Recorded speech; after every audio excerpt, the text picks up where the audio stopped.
இயற்கையிலேயே உயிரி பூச்சிக்கொல்லி பண்புகளுடைய ஆடாத்தொடா நொச்சி போன்ற தாவர வகைகளின் 50 லட்சம் செடிகளை தரிசு நிலங்களில் வயல் வரப்புகளிலும் நடவு செய்து பரவலாக்கம் செய்திட 1 கோடி ரூபாய் ஒதுக்கீடு செய்யப்படும்.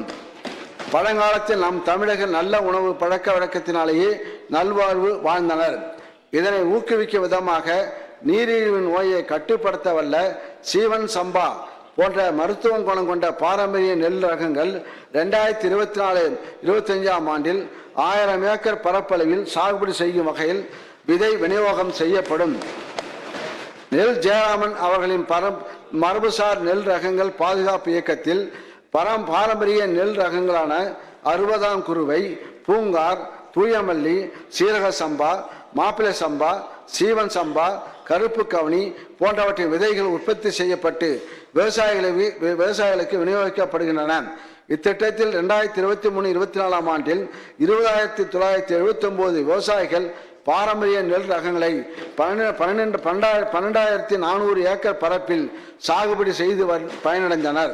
2024-25 ஆண்டில் மாநில அரசு விதைப்பண்ணைகளில் உற்பத்தி செய்யப்பட்டு 2025-26 ஆண்டில் 10,000 ஏக்கரில் சாகுபடி செய்யும் வகையில் 200 மெட்ரிக் டன் விதைகள் விவசாயிகளுக்கு விநியோகிக்கப்படும். இதற்கென 50 லட்சம் ரூபாய் ஒதுக்கீடு செய்யப்படும்.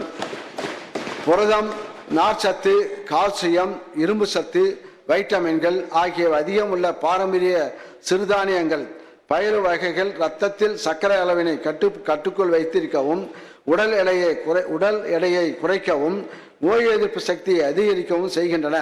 எனவே சேலம், கரூர் மாவட்டங்களில் தலைவிரிச்சான் சோளம், வெள்ளை சோளம், இருங்கு சோளம், செஞ்சோளமும், தூத்துக்குடி மாவட்டத்தில் காக்கா சோளமும், திருப்பத்தூர், கிருஷ்ணகிரி, தருமபுரி, திருவண்ணாமலை மாவட்டங்களில் வெண் சுருட்டை கேழ்வரகு, கருஞ்சுருட்டை கேழ்வரகு, கரிக்கட்டை கேழ்வரகு, பூவாடன் கேழ்வரகு, குருவிக்காரன் கம்பு, காட்டுக்கம்பு, தட்டை வரகை, பெரும் சாமை, சாடை சாமை, சிட்டன் சாமை, கருஞ்சிட்டன் சாமை, நாட்டுத்துவரை, மலைத்துவரை ஆகியவற்றையும், திருச்சி, தஞ்சாவூர் மாவட்டங்களில் நாட்டு உளுந்து, கொடி உளுந்து ஆகிய ரகங்களின் விதைகளையும் கண்டறிந்து சேகரித்து அரசு மாநில விதை பண்ணைகளில் உற்பத்தி செய்யப்பட்டு பாரம்பரிய ரகங்கள் பாதுகாக்கப்படும்.